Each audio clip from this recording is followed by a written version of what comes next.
Hi there, welcome to this video about changing the air filter on the MGTF. Now, as with most interventions on this car, you're going to have to remove the engine cover, which I have made another video about for you, so make sure you watch it. This is otherwise a fairly simple intervention. It's not rocket science, it's just changing an air filter. So all you're going to need is a flat blade screwdriver and your mitts. Now, this intervention, I'm swapping the original fitment for the Pipercross performance air filter, which takes place of the original one without further modification. You just drop it in and you're off. Now, this filter is washable, so it's most definitely the last one that this car is ever going to have, which is wonderful. It's the ecological solution, shall we say. Nice attention to detail there. It says Pipercross on it, even though it'll be hidden in your airbox, but whatever. Pretty cool.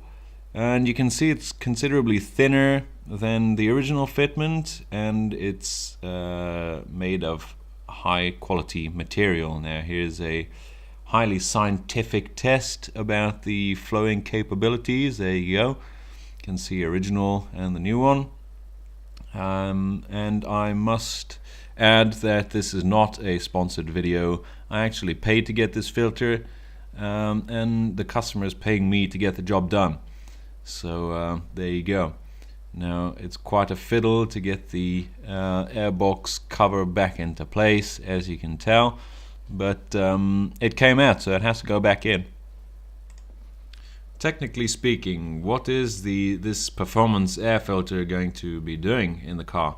Well, don't expect it to add 150 brake horsepower, because it most definitely won't.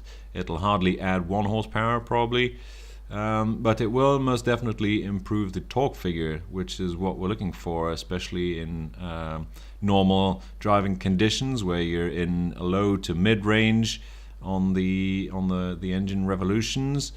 So it's going to definitely affect positively the torque, which is what we're looking for.